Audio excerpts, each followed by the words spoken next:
Hey, what's up guys, it's that time again. Another quick news roundup video for Street Fighter V Arcade Edition, including the next crossover costume coming to the game, more Golden Soldiers, and hidden balance changes from the last patch that Capcom forgot to fill us in with. So let's kick things off first with the costume. The next lucky character to get a crossover costume is M.Bison. He's been getting a lot of costumes lately actually, and I'm not surprised since he's a pretty popular character online. I think he was 7th place on the character usage leaderboard from last month if you're looking at the CFN stat page. So he'll be getting the big bad boss Astaroth costume from the old school Ghosts and Goblins series. So let me read off the description for this for you guys from the Capcom Unity blog. It says, "So far we've only seen heroes and good guys as inspiration for crossover costumes. But that time is over. Evil will show its faces when the Astaroth crossover costume for M.Bison begins on May 10th. Appearing in Ghosts and Goblins, which was in 1985, and its sequels, Astaroth is the main antagonist to the chivalrous knight Arthur. He is a demon lord and the ruler of the Demon Realm Village, which is a world inhabited by evil creatures. Astaroth has two faces, the primary one on his head and a secondary one on his abdomen. He can breathe fire through both of his faces to scorch enemies to a crisp. He's also a master illusionist and can create mirages such as creating clones of himself. With clones and evil in mind, M.Bison is undoubtedly the best character to don the Astaroth crossover costume."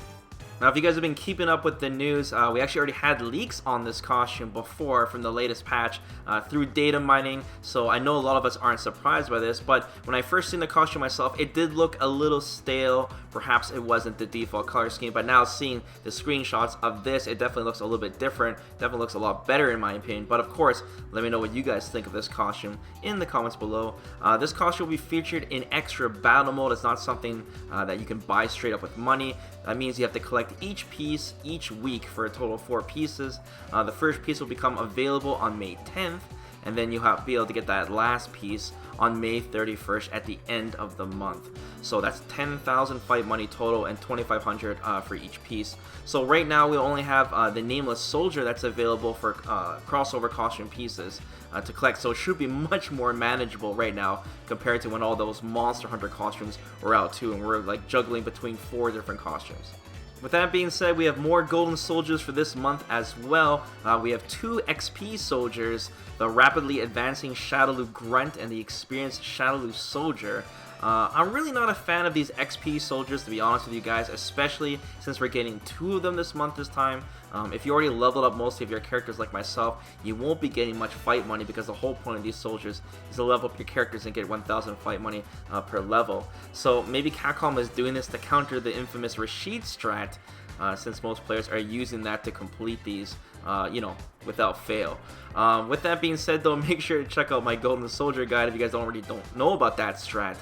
It's just an easy way to defeat them so far until Capcom, makes a crazy AI for them. But if you haven't seen that video, the link for that is in the video description.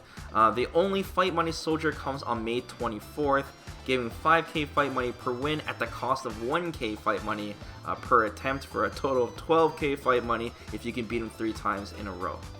Okay, and the final news tidbit for today is Capcom is releasing some undocumented balance patch changes they forgot to add to the official notes. Whoops, they did this before.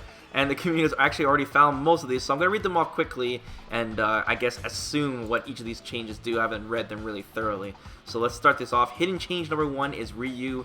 His crouching medium punch, while V-trigger is activated, it's +3 on block from +2, so 1 more frame. I guess that explains why Ed's crouching medium punch got nerfed, because Ryu stole it.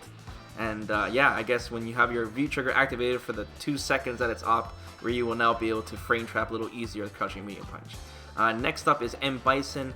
His hard punch Psycho Inferno changed the cancel timing window from frame 29 to frame 30 to frame 32 to frame 33, so the later frames. I guess they're making it easier to cancel into super because now you have more time. I'm just guessing.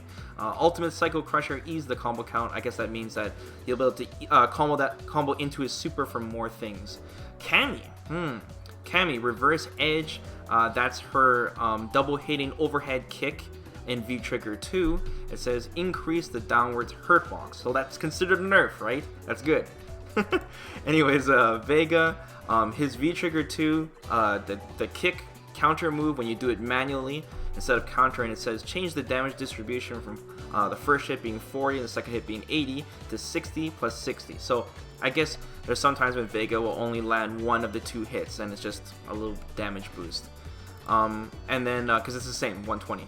And then next up is Armika, Fighting Dirty. I think that's her V-Trigger 2 when you hold down the V-Trigger buttons. It says reduce Nadeshko's downward collision box. That's the part that moves your body.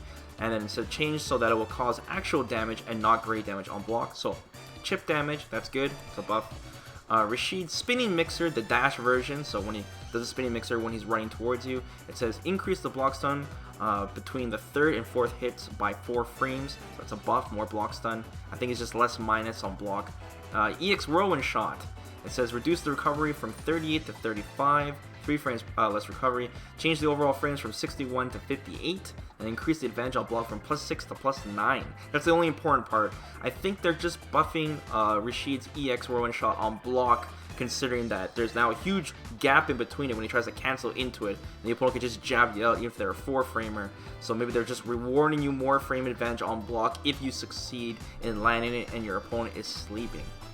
Okay, as for Rashid's Super, it says increase the hit properties, recovery, and pushback on hit for the first hit. That might have something to do once again with chipping people out when they use a V Reverso and you still succeed. And then the wall jump expanded the downward hurt box, just makes it easier to hit Rashid when he jumps off the wall. Okay, Dalsum, Yoga Burner, that's his V-Trigger 1. That's his V-Trigger 1.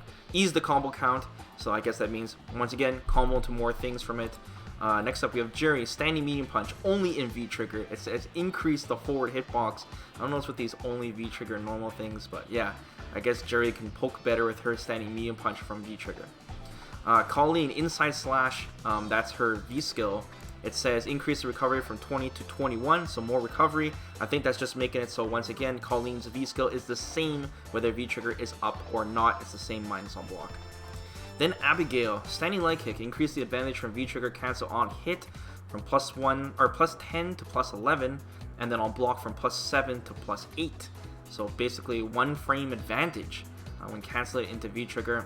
I'm not sure what that means. Maybe he can combo to something like his back hard punch or something easier. I guess they're just giving his lights more uses. Vroom Vroom, that's his light punch target combo. It says increase pushback on block. That's a nerf. And then we have Zaku. Zaku, both his V reversals, whether in Yun or old form, it says change the attack and projectile invincibility from 1 to 21 to 1 to 16. So less projectile invincibility. I don't think it's a big deal anyways. And then it also notes that he can cancel, or he can transform from his EX Gram, his forward Gram, EX Gram, and back EX Gram. He can change forms on them on block, which is a big deal. They should have definitely noted that one, but I'm sure most of you Zaku players have figured that already. That's really good, because he should be really have huge advantage on block doing that. And then we have Blanca, Quick Rolling, that's his V Reversal, changed so that he moves forward slightly on whiff. I guess that's a slight nerf. And then Electric Thunder, reduced the recovery from 18 frames to 17, and I think that just explains why it's +3 on block now from +2. And that's pretty much it, guys.